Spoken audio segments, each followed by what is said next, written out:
आदाब, नमस्कार। मेरा नाम है मोनिस सनवर। आप देख रहे हैं मुंसिफ टीवी। राजस्थान की खबरों के साथ देखेंगे तमाम बड़ी खबरें, लेकिन आगाज करेंगे हेडलाइंस के साथ। सुर्खियों को पेश करने में ताउन किया है डॉक्टर ऑर्थो ऑयल के साथ साथ डॉक्टर ऑर्थो कैप्सूल्स साथ लेना ना भूलें। अमृत भारत स्टेशन योजना के तहत राजस्थान के 8 स्टेशन विकसित। सीएम भजनलाल शर्मा ने सभी को दी मुबारकबाद।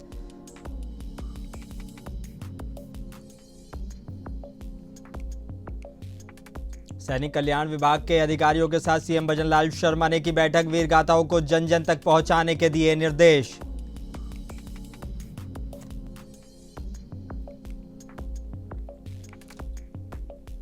जयपुर के उपलक्ष्य गोयल ने रीनीट में लहराया परचम। एआई ऑल इंडिया रैंक 3 हासिल कर किया टॉप।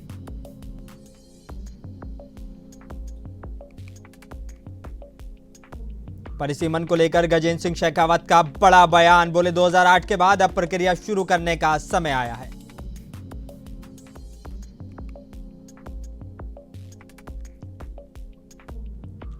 और डोटासरा का वसुंधरा राजे के बयान पर पलटवार। बोले राजनीति में इतना बैर नहीं होना चाहिए कि आंख मिलाना मुश्किल हो।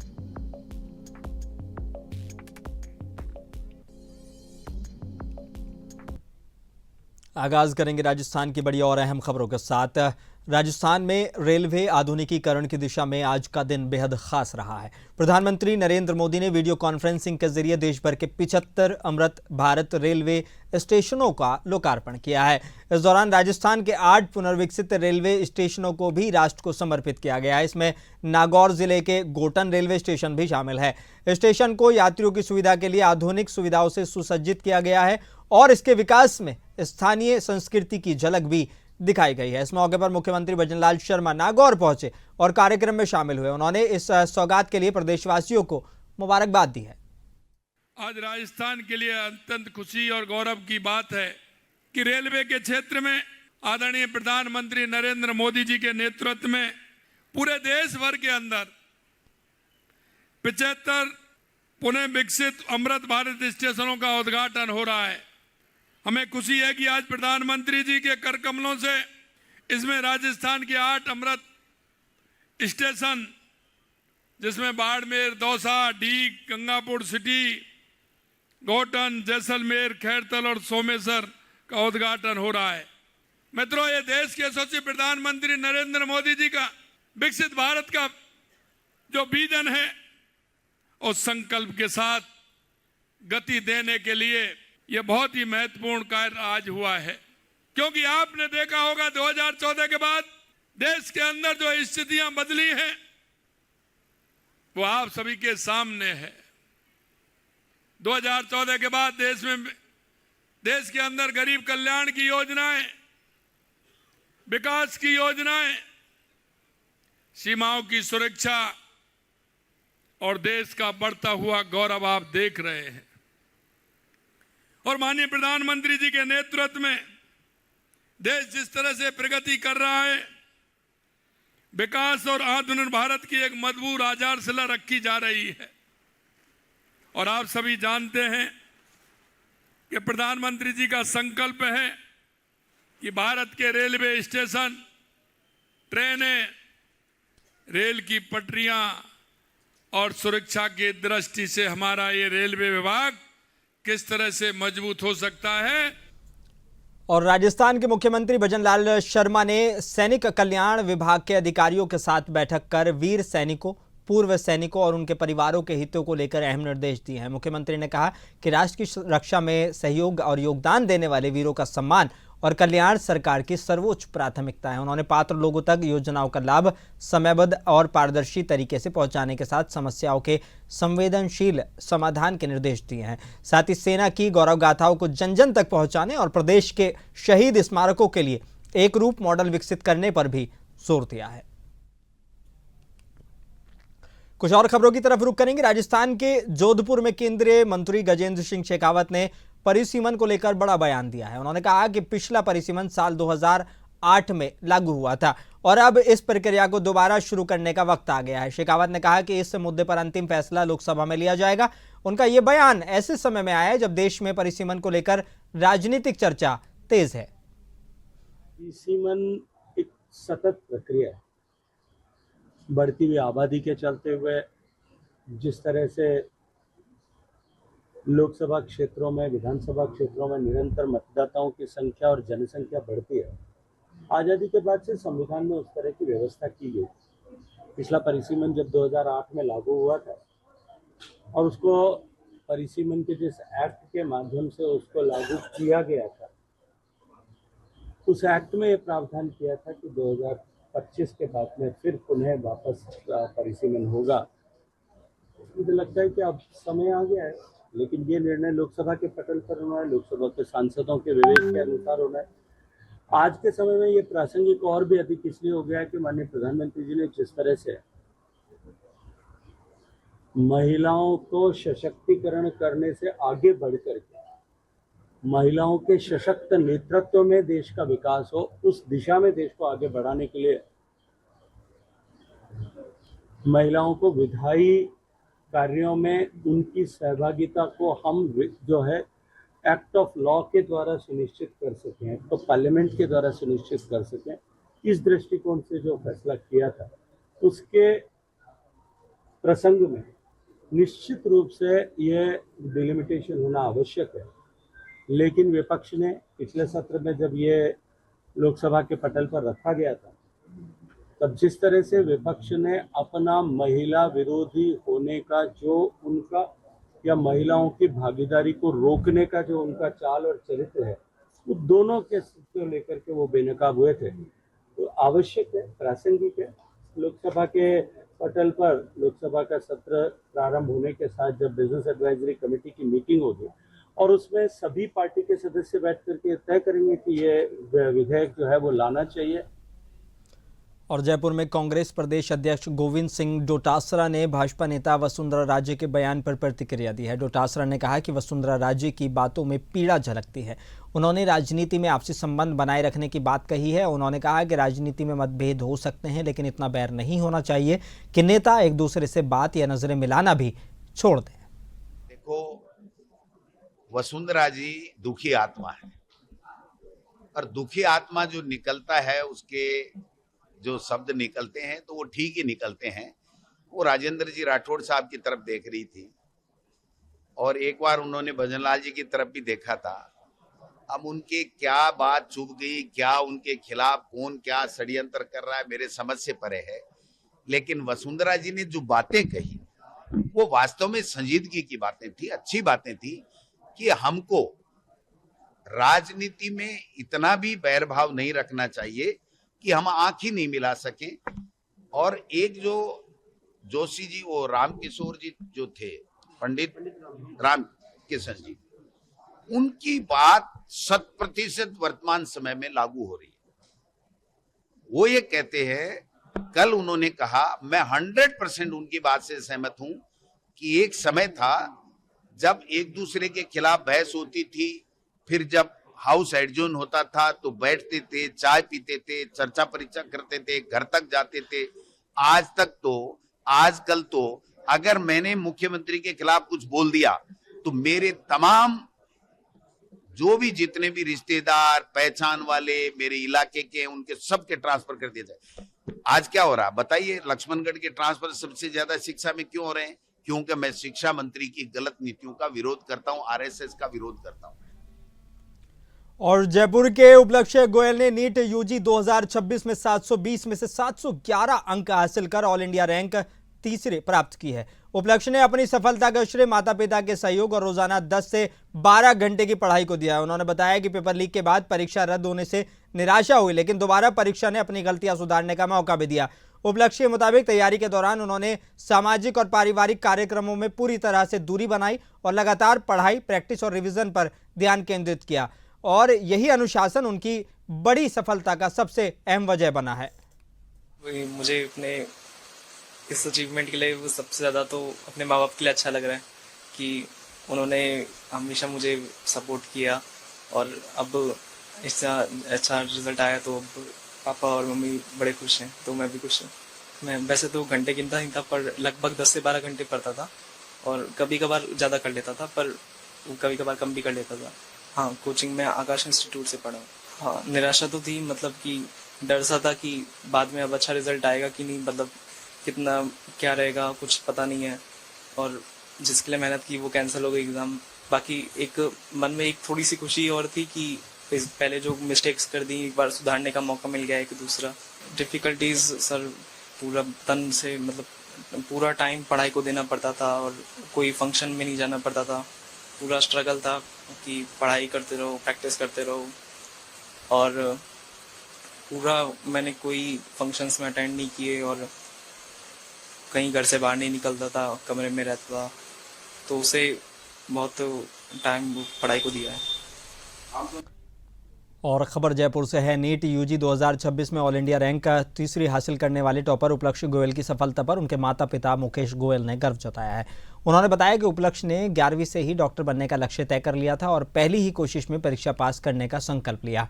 पढ़ाई के अलावा उसने किसी चीज़ की जिद नहीं की और पूरी मेहनत अपने लक्ष्य पर लगाई है। पेपर लीक के बाद दोबारा परीक्षा हुई तो उसने पहले से 1 नंबर अधिक हासिल किया। अब परिवार को उम्मीद है कि उसे एम्स में दाखिला मिलेगा।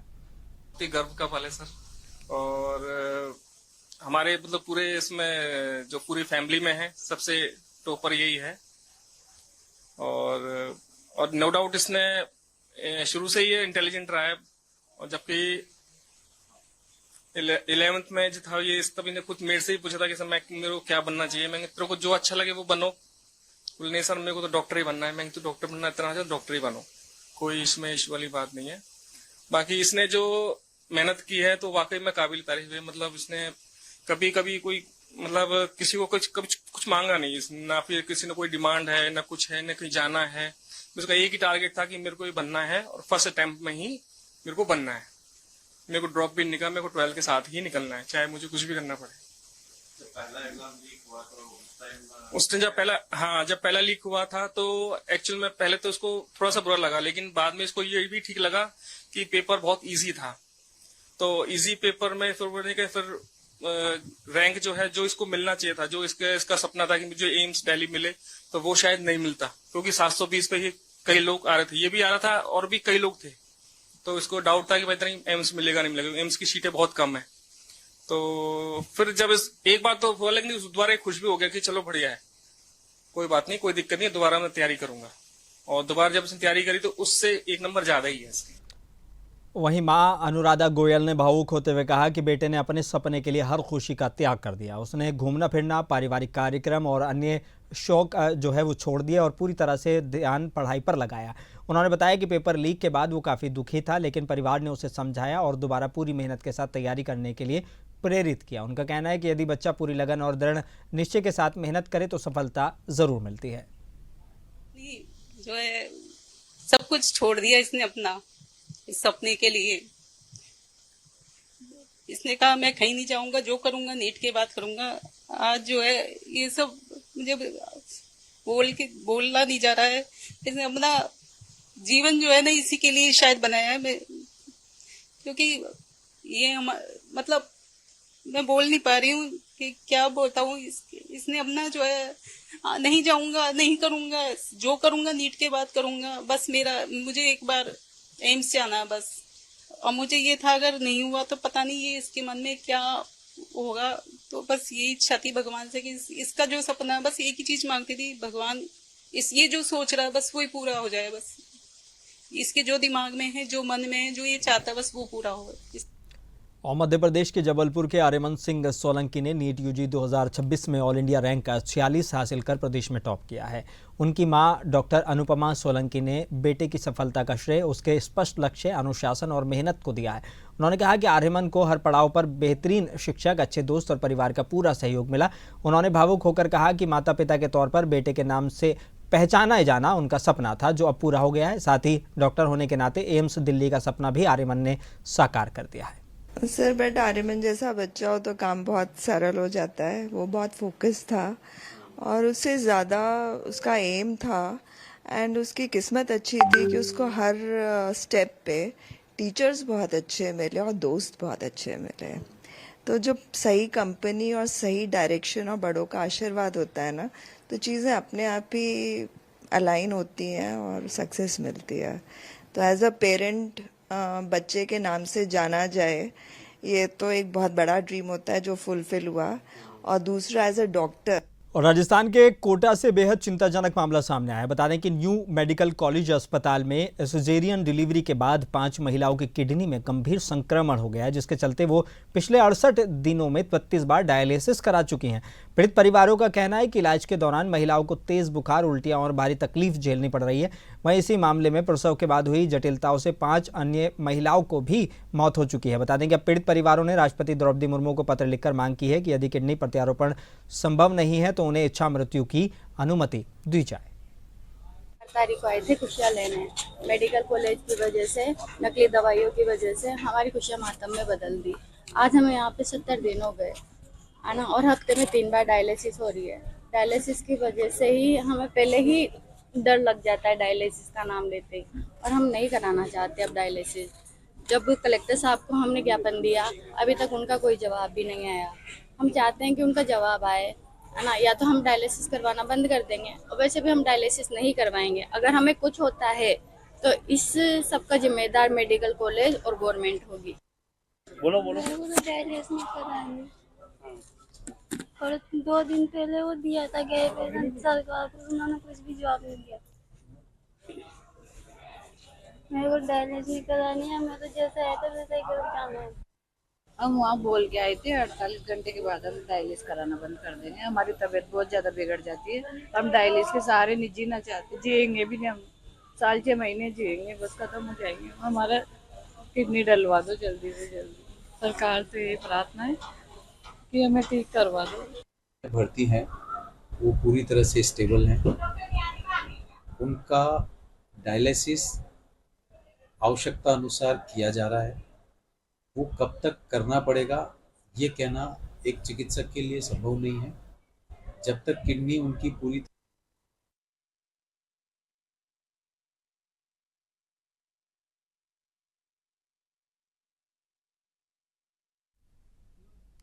मुख्यमंत्री योगी आदित्यनाथ कार्यक्रम में पहुंचे थे गाजियाबाद। मुख्यमंत्री को सुन रहे थे। उनके दूसरे दौरे की बात कर लें। मुख्यमंत्री योगी आदित्यनाथ अब 18 जुलाई को अमरोहा के गजरौला स्थित श्री वेंकटेश्वरा यूनिवर्सिटी पहुंचेंगे, जहां वो करीब 1500 करोड़ रुपए की विकास परियोजनाओं का लोकार्पण और शिलान्यास करेंगे। उसके बाद मुख्यमंत्री विशाल जनसभा को संबोधित करेंगे और दौरे को लेकर जिला प्रशासन ने सुरक्षा के कड़े इंतजाम कर दिए हैं। कार्यक्रम स्थल पर CCTV, metal detector, dog squad और भारी पुलिस बल तैनात किया गया है। बता दें कि प्रशासन ने पार्किंग और आवागमन की भी विशेष व्यवस्था की है। खबर मुजफ्फरनगर से है। मुजफ्फरनगर की बुढ़ाना पुलिस ने अंतर्राष्ट्रीय वाहन चोरी गिरोह का पर्दाफाश करते हुए 4 बदमाशों को गिरफ्तार कर लिया है। मुठभेड़ के दौरान एक आरोपी घायल हुआ। पुलिस के अनुसार गिरोह दिल्ली एनसीआर से लग्जरी गाड़ियां चोरी करके उनके इंजन और चेसिस नंबर बदलकर फर्जी नंबर प्लेट लगाता था और उन्हें दूसरे राज्यों के रास्ते म्यांमार बेचता था। पुलिस ने आरोपियों के पास से कई चोरी के वाहन, अवैध हथियार और वाहन चोरी में इस्तेमाल उपकरण बरामद किए हैं। मामले में आगे की जांच जारी है। टिप-ऑफ मिलता है बुढ़ाना पुलिस को जनपद मुजफ्फरनगर में कि कुछ ये वाहन चोरों का गैंग सक्रिय है। इसी परिदृश्य में एसएचओ बुढ़ाना, उसकी टीम तथा सीओ बुढ़ाना एसपीआरए द्वारा पूरे मामले को सुपरवाइज किया जाता है और टिप-ऑफ के आधार पर पुलिस एक्टिवेट होकर काम करती है। तो एक सुनसान स्थान पर 5 लोग इकट्ठा थे और जब पुलिस इनको पकड़ने के लिए जाती है तो पुलिस पे ये फायर करते हैं। इसमें राजू सिंह नाम का है, जो उसका राजू सिंह उर्फ नेपाली नाम है, वो उसको पैर में गोली लगती है, उसे आवश्यक चिकित्सा भी कराई जाती है तथा फिर आवश्यक कामगिरी करा करके इसमें 3 लोग और गिरफ्तार किए जाते हैं। अनिल, आसिफ, मोहित, जिसमें 2 बुलंदशहर के निवासी हैं तथा आसिफ कमाल जो कि वर्धमान पश्चिम बंगाल का रहने वाला है। साथ ही साथ राजू सिंह उर्फ नेपाली जो कि उत्तराखंड हरिद्वार का निवासी है। झांसी में प्रेम विवाह करने वाली युवती ने एसएसपी को प्रार्थना पत्र देकर सुरक्षा की मांग की है। युवती ने बताया है कि वो बालिग है। उसने 14 जुलाई 2026 को अपनी इच्छा से सोनू निवासी राजापुर थाना रक्सा से विवाह किया है। नेहा का कहना है कि उसने बिना किसी दबाव की शादी की है और वो अपने पति के साथ खुश है। उसने पुलिस से अपील की है कि मायके पक्ष के और पति से या ससुराल वालों के खिलाफ दी जाने वाली शिकायतों के जांच के बाद ही माना जाए। लव मैरिज करी क्या समस्या आ रही है? मेरे घर वाले मुझे परेशान कर रहे हैं। कहाँ रहती हो? नैनागढ़। क्या बात है, पूरा मामला क्या? पूरा मामला सर ये है कि हम मुझे शादी करना चाहते थे और घर वाले राजी नहीं थे, तो हमने कोर्ट मैरिज कर ली। और उससे क्या कहते कोर्ट मैरिज करने के बाद हमने 14 तारीख को 7वां महीना और 2026 में हमने शादी करी थी। शादी करने के बाद फिर हम ससुराल लेने लगे, तो घर वाले कंप्लेन कर रहे हैं सर, बहुत टॉर्चर कर रहे हैं। कह रहे हैं कि घर से बाहर निकलोगे तो तुम्हें मार देंगे, हम ये कर देंगे, वो कर देंगे। सर बहुत परेशान है। और राजस्थान की खबरों में बस इतना ही। मुझे दीजिए इजाजत, बने रही मुंसिफ टीवी के साथ।